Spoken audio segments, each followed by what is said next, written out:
Hey Leute, schön, dass ihr wieder mit dabei seid. Heute werden wir ganz was Verrücktes machen. Wir werden einen Exploit programmieren, mit dem wir eine echte Schwachstelle ausnutzen können, mit der wir eigenen Code dann ausführen können und mit dem wir im schlimmsten Fall auch das ganze System übernehmen können. Also seid gespannt, gleich nach dem Intro geht's sofort los. Ich schwenke die Kamera, fange jeden Blick ein. In der Cyberwelt, da muss das Wissen richtig sein. Haufen Bits und Bytes, das verarbeiten wir jeden Tag. Sichere die Daten, ne Gefahr, die ist kein Spaß. Hier geht's um Technik, immer up to date. Foto, Videos, Kameras, früh bis spät. Filme wie ein Pro mit der Cam in der Hand. Hier bist du richtig, wo meine Leidenschaft entbrannt. Mach die Augen auf, hier wird seine Story erzählt. In der digitalen Welt, wo Sicherheit gewählt. Foto wie Odyssey, das ist unser Spiel, das uns zusammen entdecken, das digitale Gefühl. Ja, willkommen zurück. Wir werden heute zusammen programmieren. Und zwar werden wir einen Exploit programmieren, der eine echte Schwachstelle ausnutzt. Und dank dieser Schwachstelle haben wir die Möglichkeit, eigenen Code auszuführen, der im schlimmsten Fall das ganze System übernehmen kann. An dieser Stelle der Hinweis: Alles, was wir uns heute hier anschauen, ist natürlich nur für Bildungszwecke gedacht und soll jetzt nicht verleiten, irgendwelche Straftaten zu begehen oder in fremde Systeme einzudringen. Ja, noch ein paar Hintergrundinformationen. Der Exploit ist für die Programmiersprache Python. Er betrifft Python Version 2 als auch Version 3 bis zur Version 3.9.1. Das bedeutet, alles was im Bereich Python 2 oder bis Version 3.9.1 eben im Einsatz ist, ist von dieser Schwachstelle betroffen. Das zeigt vielmehr, dass wenn wir Software auf unserem System einsetzen, die entsprechende Sicherheitslücken hat, müssen wir immer damit rechnen, dass wir bewusst oder unbewusst gewissen Gefahren ausgesetzt sind, die zum Beispiel darin führen können, dass wir uns ein Verschlüsselungstrojaner oder andere Schadsoftware auf unserem System einfangen.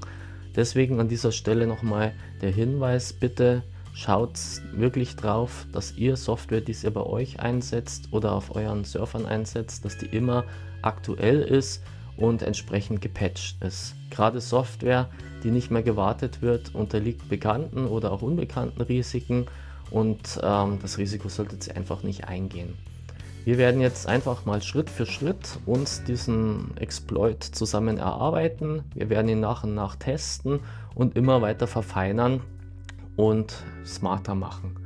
Okay, dann fangen wir jetzt einfach mal an. Ja, ich habe jetzt hier einfach mal ein Terminal-Fenster vorbereitet. In dem Ordner ist jetzt einfach noch nichts drin. Und wir starten jetzt einfach mal, indem wir eine leere Python-Datei anlegen. Das kann ich jetzt auch jetzt schnell über die Kommandozeile machen, indem ich sage touch exploit py.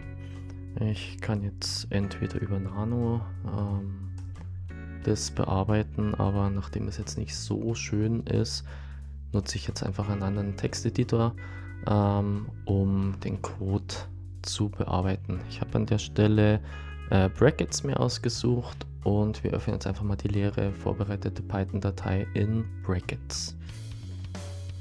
So, da sind wir in Brackets und wir fangen jetzt einfach mal Stück für Stück an, uns den Code zu erarbeiten. Nachdem wir ja in Europa relativ viel Sonderzeichen drin haben, starten wir einfach mal mit der Codierung, und zwar nehmen wir da einfach mal das UTF-8 rein, um schon mal von vornherein auszuschließen, dass wir irgendwelche Probleme mit Sonderzeichen bekommen werden. Da das Problem in der plist-Funktion liegt, tun wir als nächstes mal das Ganze soweit vorbereiten. Wir tun im Code die plist-Funktion importieren. Im nächsten Schritt definieren wir uns eine leere plist-Datei. Ich habe dazu auch schon mal das Grundgerüst vorbereitet. Wir nennen sie einfach myplist.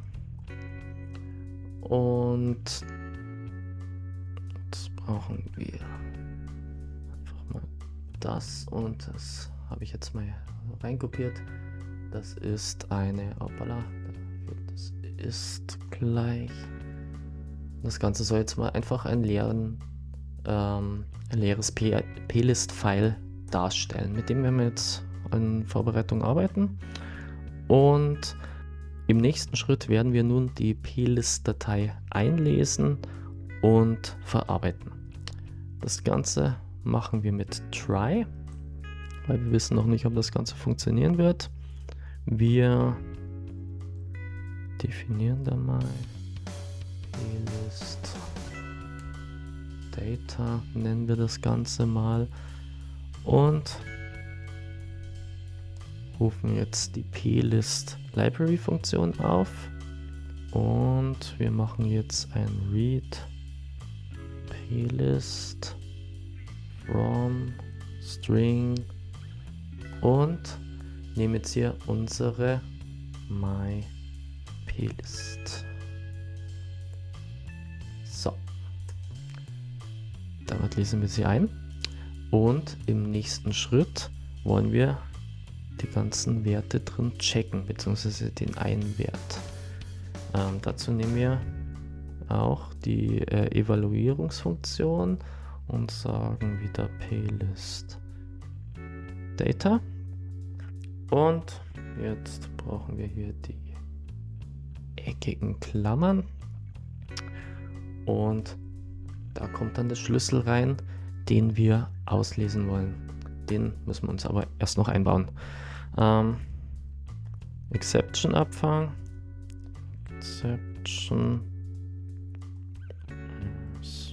i, und sofern ein Fehler auftritt, sagen wir jetzt einfach ja, Fehler.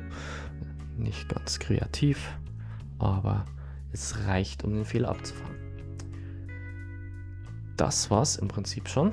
Ich tue das Ganze jetzt mal speichern und wir können jetzt da mal versuchen, unseren Exploit auszuführen. Dazu nehmen wir explizit Python 2 und rufen die exploit py auf. So, da sehen wir noch einen Fehler. Das schauen wir uns gleich noch an. Sorry, da haben wir den Hashtag vergessen. Und neuer Versuch. Ja, genau. Das ist jetzt eigentlich kein wirklicher Fehler. Der sagt halt einfach, ja, er fängt an, das zu interpretieren und weiß dann eigentlich nicht, wie er weitermachen soll. Das ist jetzt eigentlich kein Problem in dem Sinne. Das heißt, schon mal das Grundgerüst funktioniert.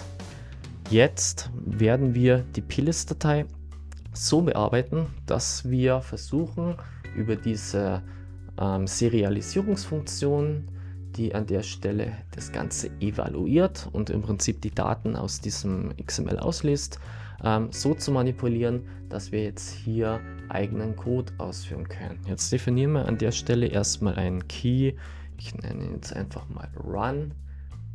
Diesen Key lassen wir hier unten auslesen und in diesem Key definieren wir jetzt einen bösartigen String.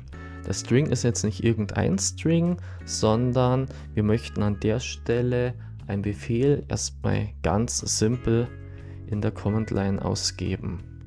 Dazu definieren wir hier erstmal, dass wir eine OS-Funktion aufrufen wollen. Dazu brauchen wir den Systemaufruf und das gleich mal ein bisschen schöner vor. Und an der Stelle kommt jetzt eine entsprechende Meldung rein. Wir wollen die Echo-Funktion aufrufen und die besagte Schwachstelle hat sogar eine CVE-Nummer. Das ist die CVE 2022 48565. Ein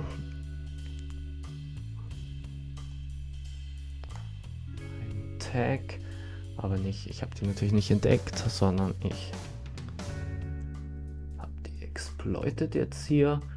Und wenn alles funktioniert, sollte dann im Prinzip das Terminal ausgeben. CVE 2022 48565 exploited bei Einstein 2150. Das Ganze speichern wir jetzt. Wir switchen wieder zurück ins Terminal und versuchen, und perfekt. Das war jetzt der erste Schritt. Damit haben wir gesehen, dass wir über das XML ein Terminal-Befehl ausführen konnten. Nachdem jetzt das Echo nicht so wirklich spannend ist, versuchen wir jetzt das Ganze mal etwas aufzupeppen. Dazu versuchen wir jetzt einfach mal einen anderen String. Ich bin jetzt hier auf einem macOS-System, und damit wir auch mal sehen, dass wir hier aus dem Terminal heraus oder aus Python heraus auch andere Programme im Prinzip ansprechen können, nutzen wir den Open-Befehl -a und sprechen jetzt einfach mal den Calculator an. Ich speichere das Ganze mal, und wenn wir jetzt unseren Code ausführen, ich sehe da unten noch einen kleinen Schönheitsfehler, gut, fällt jetzt nicht ins Gewicht, dann sollte der Taschenrechner gestartet werden. Okay, ich bin gespannt. 3, 2, 1 und... Oh, da haben wir noch einen kleinen Fehler. Da habe ich mich noch irgendwo vertippt. Ja, wer lesen kann, ist im Vorteil. Da haben wir den String nicht zugemacht. Und wenn ich es jetzt nochmal starte, dann sagt er...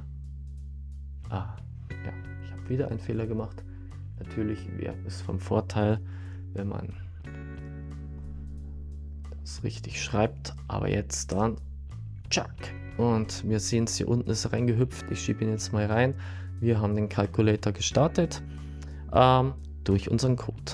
Ich mache ihn nochmal zu. Machen wir gleich nochmal den zweiten Test. Ich drücke auf Enter und Calculator ist wieder da. Das ist jetzt schon mal natürlich viel anschaulicher als wie so ein reines Echo auf der Kommandozeile. Ja, wenn ihr noch eigene kreative Ideen habt oder irgendwas Verrücktes, was wir in dem Code einfügen könnten, was wir mit unserem Exploit ausführen könnten, so lasst es mich wissen. Schreibt es einfach unten in die Kommentare rein. Ich schaue es mir gerne an, und vielleicht ist ja wirklich was Cooles dabei, was wir uns zusammen auch nochmal anschauen können. Ja, wir versuchen das jetzt nochmal etwas besser zu gestalten, weil Taschenrechner jetzt auf dem System aufmachen, ist jetzt auch noch keine so spannende Sache. Wir werden jetzt nochmal den Code anpassen, sodass wir beispielsweise, ist eigentlich eine gute Idee, wir versuchen irgendwas aus dem Internet runterzuladen und dann auszuführen. So ähnlich wie es ein Trojaner macht, der lädt dann irgendwelchen Schadcode nach und möchte den dann ausführen. Dazu schauen wir uns auch wieder den String an, also im Prinzip ist es immer die gleiche Stelle, wo wir hier tätig werden, und wir sagen jetzt einfach mal, wir laden von meiner Internetseite einfach mal die Homepage runter, indem wir mit wget http://foto-video-it.de runterladen, und als zweiten Befehl dann und soll er das Ganze dann mit Safari öffnen. Dazu sagen wir noch Open Safari, und zwar die index.html, die er runtergeladen hat. Da haben wir noch einen kleinen Rechtschreibfehler. So, speichern das Ganze. Noch ein kleiner Fehler. So, gespeichert. Und wir versuchen das jetzt auszuführen. Ja, an der Stelle weist er uns nochmal darauf hin, Zeile 6, dass irgendwas noch nicht zu stimmen scheint. Ja, und zwar stimmt das XML nicht. Und zwar kommt ein XML mit den und nicht zurecht. Das müssen wir jetzt umschreiben, dass das auch denkst, das und ist ja eher ein Ampersand. Dann umschreiben wir das eine und mit Ampersand. Nochmal Ampersand, speichern das Ganze, und jetzt sollte es aber wirklich funktionieren. So, wir sehen, er startet sofort los. Er tut sich die Indexdatei runterladen und ja, da hat er sie auch schon aufgemacht. Wir sehen auch, das ist wirklich das runtergeladene File hier oben. Ich mache es jetzt auch nochmal zu. Führe es nochmal aus und er lädt es wieder runter. Er macht es hier leider etwas außerhalb auf. Ich schiebe es hier wieder rein. Funktioniert. Nachdem wir nun den Großteil vom Code soweit fertig haben, werden wir jetzt im nächsten Schritt den Teil vom plist-File aus dem Code herauslösen und werden den in einer extrigen Datei auslagern, damit wir ähnlich wie bei einer echten Anwendung durch Manipulation dieser plist-Datei auch das Verhalten der Anwendung beeinflussen können, womit sie dann, je nachdem, was wir in diese plist-Datei umkonfigurieren, entsprechenden Code zur Ausführung bringt. So, nachdem das Runterladen und das Ausführen der Datei funktioniert hat, versuchen wir jetzt eben den Part der XML-Datei, das ist im Prinzip dieser Teil vom Code hier, nun in eine separate Datei auszulagern. Dazu legen wir einfach eine neue leere Datei an. Ich nenne diese mal config.plist und diese Datei holen wir uns jetzt da mal in die Bearbeitung rein. So, das ist jetzt unsere leere config.plist und da nehmen wir jetzt einfach mal den Part, den wir jetzt hier schon hatten und kopieren ihn da rein.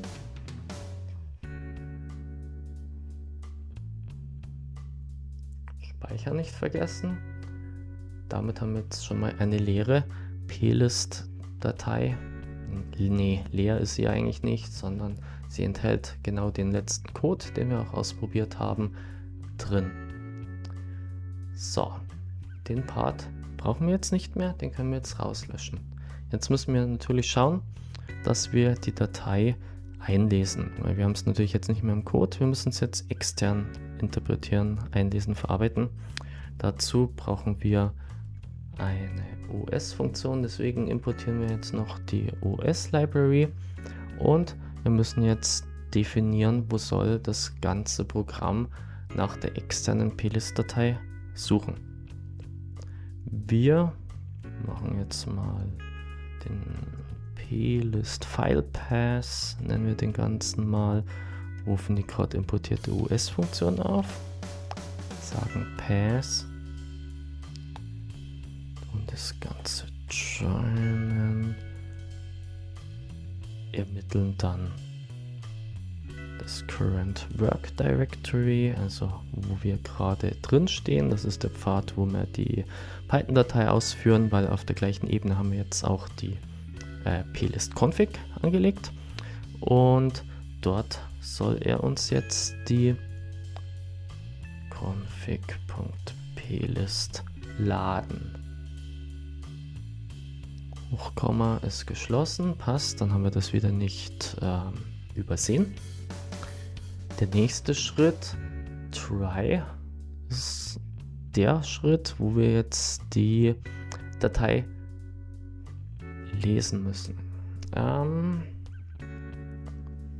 Dazu tun wir das Ganze öffnen.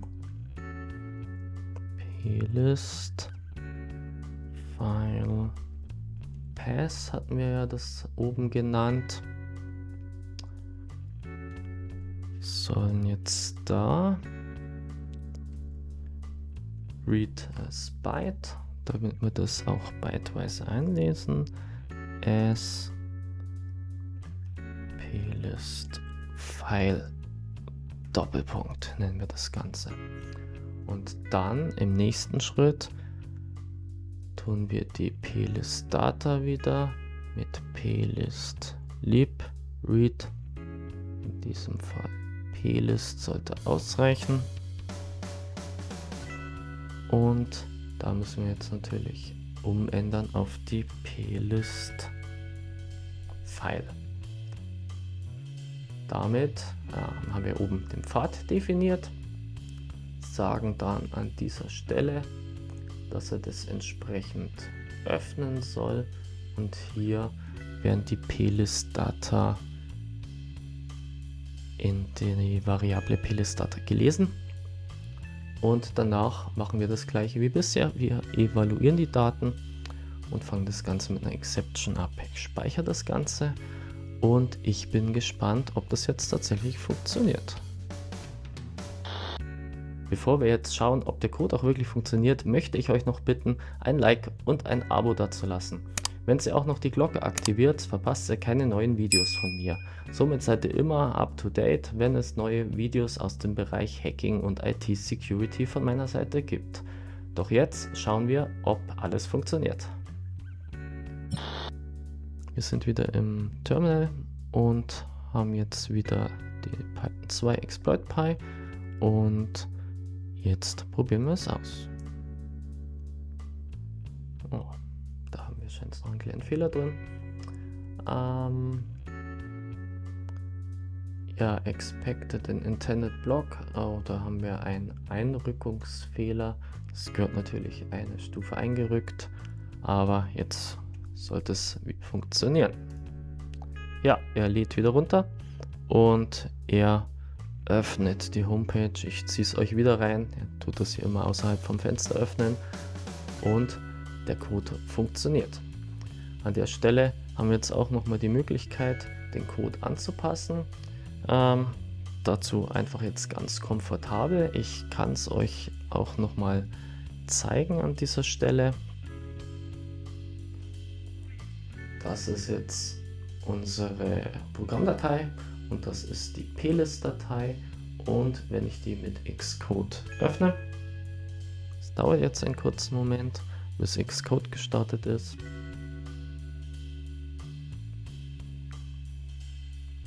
Und hier haben wir die plist-Datei, wir haben da unser KeyObject Run und als String den Aufruf, der über wget von meiner Seite die Index.html runterlädt und danach über Safari öffnet. Wir machen jetzt hier nochmal den Test of Example. Wir nehmen jetzt nochmal die Funktion, um den Taschenrechner zu öffnen. Dazu brauche ich jetzt nur hier die Funktion austauschen. Ich speichere das Ganze zurück, und wenn wir jetzt zurück ins Terminal wechseln, so, Terminal wieder her, und ich führe den Code aus, dann sollte er jetzt ganz einfach durch die Manipulation von der plist-Datei den Taschenrechner öffnen. Passt, funktioniert. Damit haben wir bewiesen, dass wir durch Manipulation der plist-Datei eigenen Code zur Ausführung bringen können. Ja, bevor ich es vergesse, den gesamten Code, den wir heute hier erarbeitet haben, habe ich euch in ein bisschen optimierter Form auch auf meinem GitHub-Account unter meinem Pseudonym Einstein2150 zur Verfügung gestellt. Den Link dazu tue ich euch unten in der Videobeschreibung hinzufügen. Viel Spaß damit! Ja, ich hoffe, euch hat unsere kleine Exploit-Coding-Session gefallen. Ich freue mich, wenn es euch gefallen hat. Danke fürs Zuschauen und wir sehen uns im nächsten Video.